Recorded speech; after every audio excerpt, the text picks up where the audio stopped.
It was the year 1000. Europe stood at the edge of a new dawn, uncertain, uneasy, yet quietly hopeful. For centuries people had whispered of the world's end, believing the turning of the millennium might bring the final trumpet of Judgment Day. But the skies remained calm, the stars unmoved, and the fields once again filled with the familiar rhythm of life. The world had not ended, instead it was beginning again. Across the quiet valleys of France, stone towers rose above misty forests. In Germany and Italy, small towns clustered around ancient Roman ruins. The old empire was gone, but its bones still shaped the roads and cities of medieval life. It was a time of rebuilding and rediscovery. Warriors and monks, peasants and princes, all played their part in weaving the complex fabric of medieval Europe. The Viking raids that once haunted the coastlines had mostly faded. The Northmen were settling, farming, and converting to Christianity. The great waves of migration were slowing. What emerged was a continent learning how to govern itself again. Power now rested not in emperors, but in lords and vassals. It was a system born of chaos, simple yet deeply personal. A peasant worked the land belonged to a knight, and the knight served a lord, and a lord owed loyalty to a king. But these bonds were not fixed in law. They were made and broken through oaths, marriages, and war. At the center of this world stood the castle, both fortress and home. From its cold stone walls, the medieval noble could watch over his domain, protect his people, and command his knights. The clang of the blacksmith's hammer and the creak of drawbridges echoed across Europe, from Normandy to the Rhineland, from Spain to the Carpathian hills. Inside these walls, the idea of chivalry was taking shape. An unwritten code of honor that blended Christian virtue with warrior pride. Knights swore to defend the weak, to fight bravely, and to serve God and their Lord. In truth, many failed to live up to these ideals, but the stories and songs they inspired would live for centuries. Meanwhile, faith was the pulse of daily life. Monasteries dotted the countryside like islands of calm. Monks rose before dawn to pray, copied ancient manuscripts by flickering candlelight, and tended fields in silence. Their work kept knowledge alive. Latin texts, classical philosophy, and scripture preserved through patient hands. The church was everywhere, blessing crops, recording births, hearing confessions, and settling disputes. Bishops held lands as large as kings, and the Pope's word carried both spiritual and political weight. Europe was not a single nation, but the Church gave it a single soul. One faith, one calendar, one shared sense of divine purpose. And yet, beneath that unity, tensions brewed. The eastern and western branches of Christianity were drifting apart. The Great Schism of 1054 would finally divide Rome and Constantinople, creating two worlds of faith, Catholic and Orthodox. It was a quiet fracture at first, but one that would shape centuries of history. By the mid-11th century, Europe was stirring with new energy. Population grew, forests fell to the plow, and towns slowly expanded. Stone churches replaced wooden chapels. Trade routes opened between Italy, Flanders, and the Baltic. Pilgrims set out across the continent to visit holy sites. Compostela in Spain, Rome in Italy, Jerusalem in the distant east. And everywhere, builders dreamed higher. Romanesque arches curved across monasteries, great towers reached toward heaven. These early cathedrals were not yet the soaring marvels of later centuries, but their heavy pillars and dim light created a solemn beauty. They spoke of a people reaching upward after centuries of survival. In the north, a new breed of warriors carried this energy across the seas, the Normans. Descendants of Vikings who had settled in France, they were fierce, disciplined, and restless. In 1066, led by William the Conqueror, they crossed the Channel and changed England forever. The Battle of Hastings was not just a clash of kings, it was the collision of two ages. The Anglo-Saxon world met the Norman one, a fusion that would define English law, architecture and language. Castles sprouted across the green hills, and a new aristocracy took root. But the Normans were not content with England alone. They carved out realms in southern Italy, Sicily, and even the edges of the Byzantine Empire. Everywhere they went, they built fortresses, churches, and ports, leaving a trail of stone and ambition that would reshape Europe's map. And then, one day, a single sermon changed the course of history. In 1095, at the Council of Clermont, Pope Urban II called upon the Knights of Christendom to take up the cross, to reclaim Jerusalem from Muslim rule, and protect Eastern Christians. His word spread like fire through the courts and villages of Europe. Tens of thousands took the vow. They sewed crosses onto their tunics, sold their lands, and marched toward the unknown. The first crusade had begun. For many it was a journey of faith, for others adventure or greed, but together they set in motion a movement that would echo through centuries, a mingling of zeal and brutality that revealed both the glory and darkness of the medieval heart.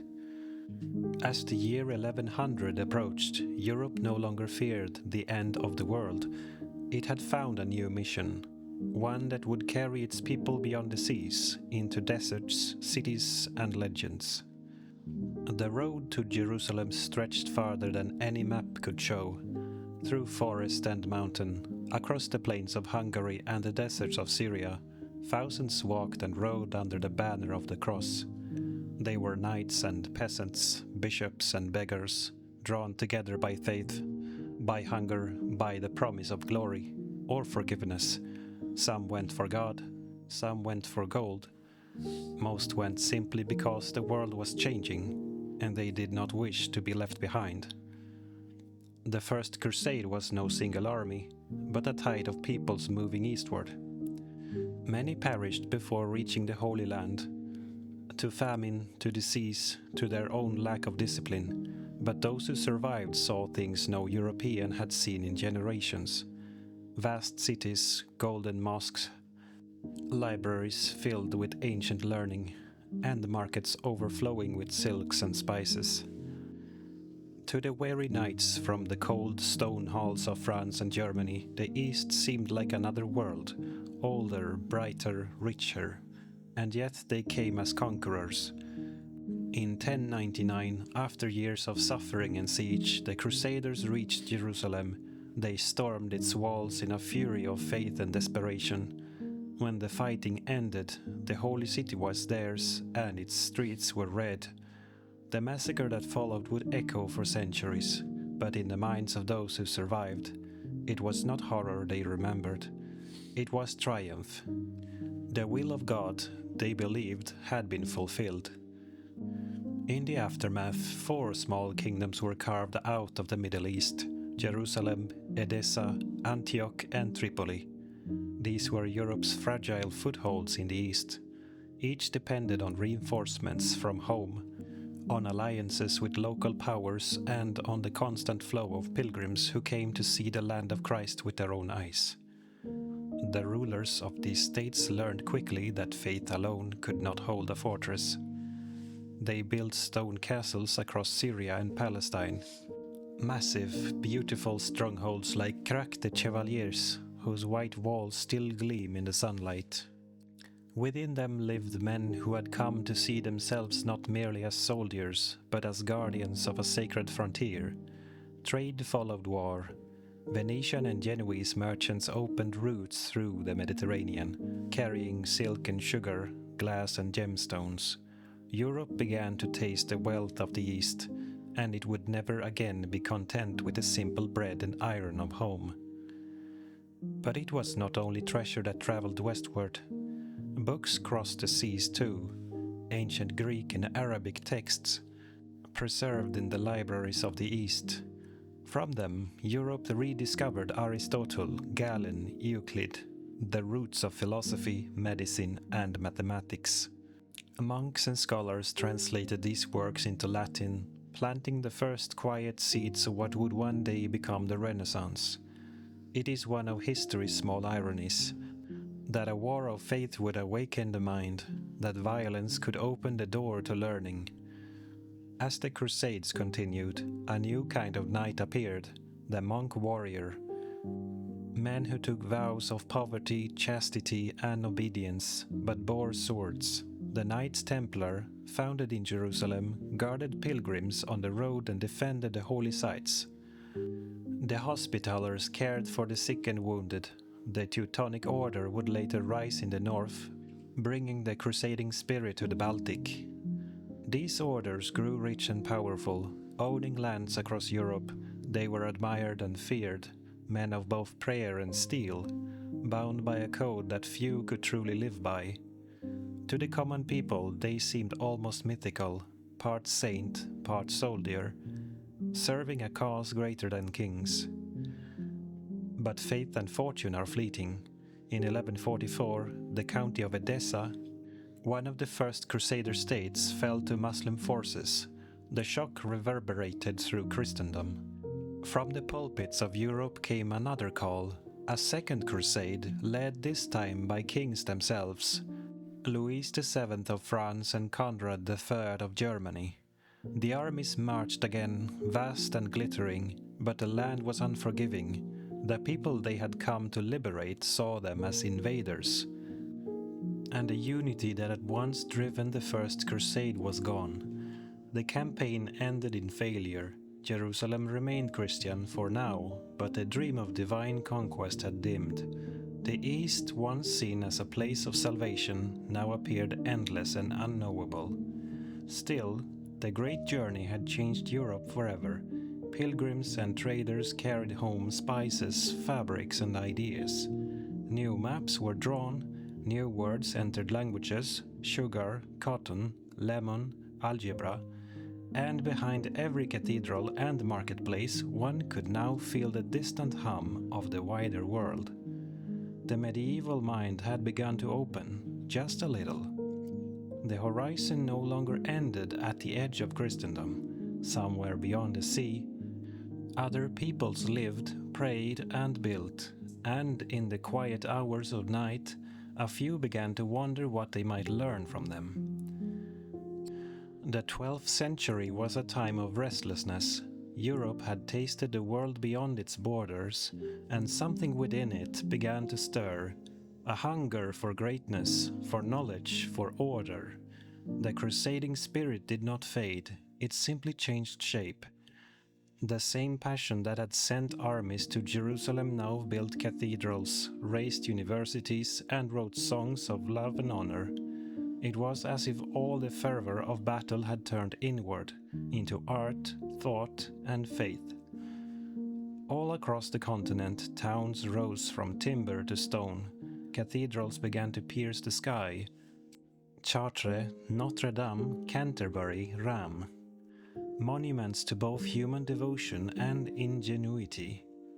These were not just buildings, they were prayers made visible. Each arch, each stained glass window was a sermon of light, a glimpse of heaven rendered in color and stone. Inside, the air shimmered with incense and song. Pilgrims came barefoot from distant lands to see the sacred relics, a thorn from Christ's crown, a saint's bone, a drop of holy blood. In those dim interiors, surrounded by flickering candles, one could almost feel the divine breathing through the walls. But such wonders required money, vast sums. So cities grew rich from trade, bishops levied taxes, and guilds of craftsmen prospered. Europe, once scattered and poor, was becoming a web of wealth and power. With trade came knowledge, and with knowledge came questions.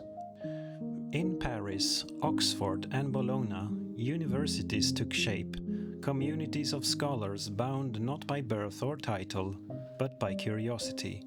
They studied the scriptures, but also Aristotle and Euclid, the medicine of Avicenna, the numbers of Al-Khwarizmi.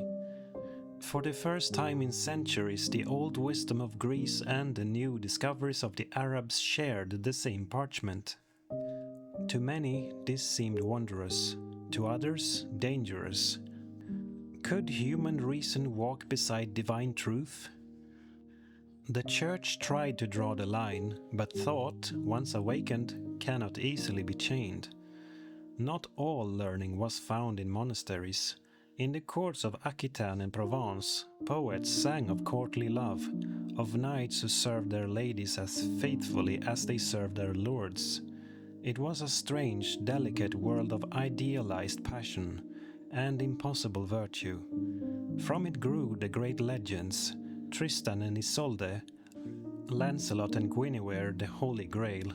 These stories spread across Europe, blending Celtic myth, Christian symbolism, and the moral code of the knight. They gave the rough warrior class a dream of nobility, a mirror to polish their steel and souls alike. And somewhere in these songs, one hears the first whisper of modern Europe, a society beginning to imagine love, conscience, and honor as forces greater than the sword. Yet the same faith that inspired beauty also demanded obedience. As the Church's power grew, so did its will to purify. New orders arose. The Cistercians, led by Bernard of Clairvaux, sought simplicity and poverty. The Inquisition took root, hunting heresy wherever doubt dared to breathe. In southern France, the Cathars preached that the world was corrupt, that spirit and matter were eternal enemies. The Church saw them as a threat, and soon crusade was turned inward, Christian against Christian, a holy war in the very heart of Christendom. Such was the paradox of the age. The same fire that lit the cathedrals also kindled the stake. Beyond the seas, the struggle for the Holy Land continued. In 1187, Jerusalem fell once more, this time to Saladin, the great Muslim general whose courage and mercy would make him a legend even among his enemies. The news struck Europe like a thunderclap. Kings answered the call again. Richard, the Lionheart of England, Philip Augustus of France, Frederick Barbarossa of the Holy Roman Empire, they led armies eastward in what would be known as the Third Crusade, a campaign as magnificent as it was tragic. Frederick drowned before reaching battle. Philip quarreled with Richard and returned home. Richard fought with brilliance but could not retake Jerusalem. In the end, a truce was made. Pilgrims would be allowed to visit the holy city, though it remained in Muslim hands. The crusade had failed, yet its stories of courage, betrayal, and distant honor became legend. As the 12th century drew to a close, Europe was stronger than ever, richer, wiser, yet no less restless. New powers were rising. France under the Capetians, England with its Plantagenet kings, and in the north the growing might of Scandinavia and the Baltic Crusaders. The age of wandering knights and holy wars was not yet over, but something deeper was changing, a slow shift from faith to reason, from the world of miracles to the world of men. The Middle Ages had reached its height. Soon it would begin to turn toward its end. By the year 1200, the medieval world stood at its height. Its cathedrals reached for heaven, its kings ruled with newfound confidence, and its faith, fierce and absolute, bound millions together beneath the cross. Yet in that very strength lay the seed of change. The dream of a united Christendom was beginning to strain under its own weight. Ambition had grown beside devotion, and men who once marched for salvation now marched for empire. In 1202, a new crusade was proclaimed, one meant to reclaim Jerusalem once and for all. Knights gathered from across Europe, their banners bright against the sea breeze of Venice. But the campaign began not with prayer, but with debt. The Crusaders owed money to the Venetian merchants who had built their ships. Unable to pay, they agreed to attack the city of Zara, a Christian port. Blood was spilled not for faith but for finance. And then came the fatal detour. Persuaded by politics and profit, the Crusaders turned their swords upon Constantinople, the greatest Christian city of the East. In 1204 they stormed its walls, looting, burning, and desecrating the Queen of Cities. The Hagia Sophia was stripped of its relics, its altars shattered, its priests slain. It was the greatest betrayal in medieval Christendom. East and West, once divided by theology, were now torn apart by greed. The Latin Empire they founded would last less than 60 years, but the wound it left would never heal. Back in the West, power was shifting from knights and nobles to monarchs.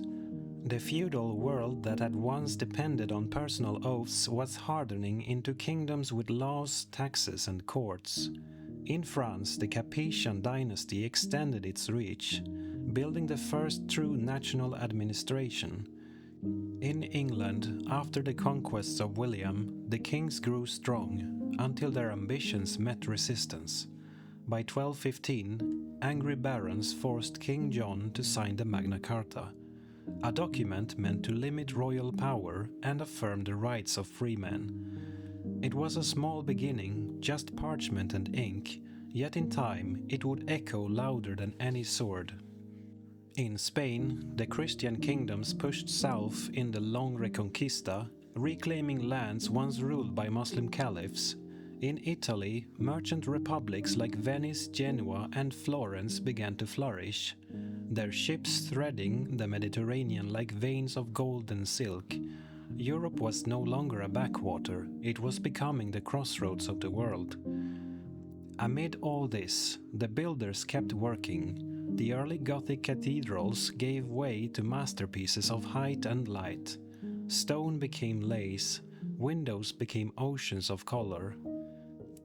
At Chartres and Amiens, the very air seemed carved into harmony. These were not the works of kings alone, but of entire communities, generations of masons, glassmakers, and dreamers who built for a future they would never see. To walk inside was to step into eternity. Faith had given Europe its bones, now imagination gave it a soul. In Paris, Thomas Aquinas taught the faith and reason were not enemies, but reflections of the same truth. In Assisi, a young man named Francis renounced wealth and power to live in poverty, preaching to birds and beggars alike. And in countless monasteries and schools, men debated questions once thought too bold to ask: the nature of the universe, of justice, of man himself. The flame of inquiry, once dim, was beginning to glow brighter. The medieval mind was awakening. Yet far beyond Europe's borders, new forces were gathering. In the steppes of Central Asia, a leader named Temujin, known to the world as Genghis Khan, united the Mongol tribes under one banner.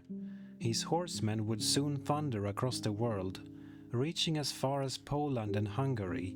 The peace of Christendom would tremble before a storm unlike any it had known. And still the Church called for more crusades, against Muslims, against heretics, even against other Christians. The word holy war had become familiar, perhaps too familiar. For every victory, a doubt crept deeper into the soul of Europe. What if the world was not meant to be conquered by faith, but understood?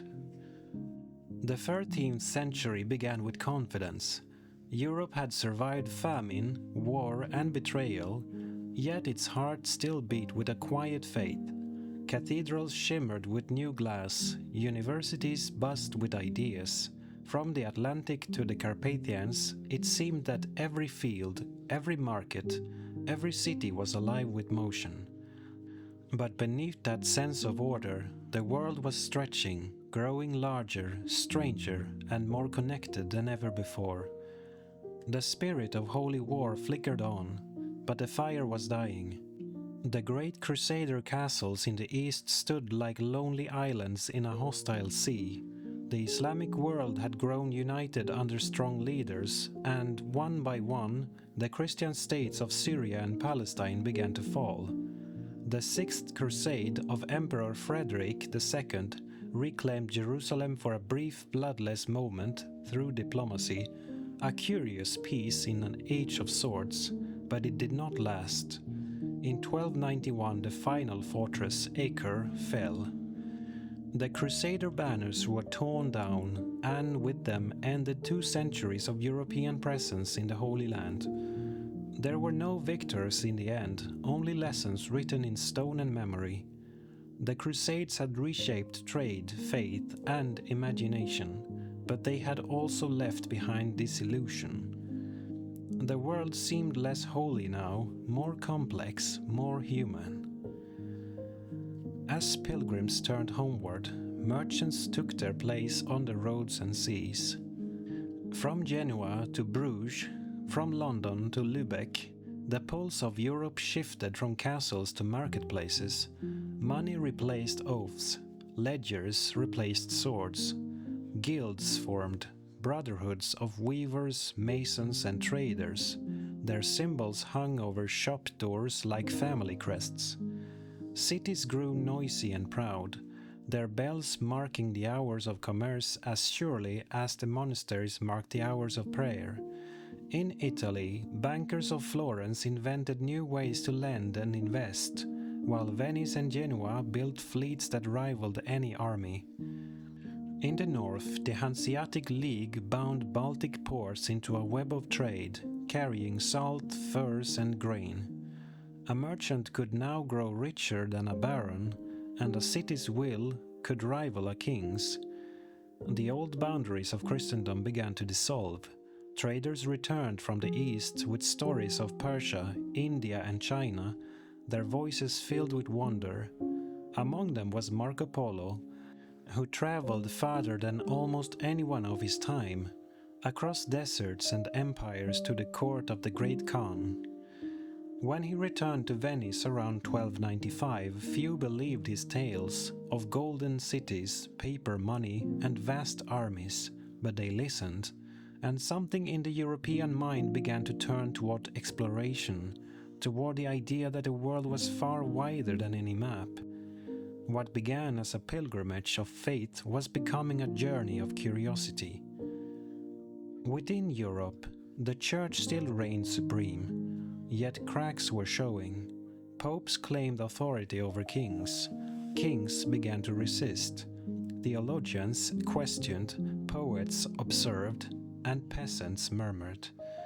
Still, the 13th century was a golden one in its own way, a balance between heaven and earth. In art and thought, the human face appeared again, in the smiles of Gothic statues, in the measured reason of Aquinas, in the gentle mysticism of Hildegard of Bingen. Even in faith, there was warmth. In towns and cloisters, people spoke not only of sin and salvation, but of love, divine and human, both reflections of the same eternal light. By the year 1300, Europe stood on the brink of change. The old world of knights and crusaders was fading. The new world of merchants, scholars, and travelers was awakening. Castles were giving way to courthouses. Monasteries were turning into schools. Faith was still strong, but reason was rising beside it like a twin flame. Across the seas, the Mongol Empire connected continents under a single vast peace, the Pax Mongolica, and through it, silk, paper and ideas flowed faster than ever before. A man could now, in theory, travel from France to China, bearing the cross on his chest and the curiosity of the West in his eyes. The medieval world had reached its greatest breadth. Its people had built, fought, dreamed and prayed for 300 years. Ahead lay new storms, plague, heresy and empire, but also the slow birth of modern thought. For now, the bells of Christendom still rang through the valleys and over the fields, calling monks to prayer and merchants to trade. The air was full of voices, of faith, of reason, of song, and somewhere in that harmony of stone and wind, the world waited quietly for its next beginning.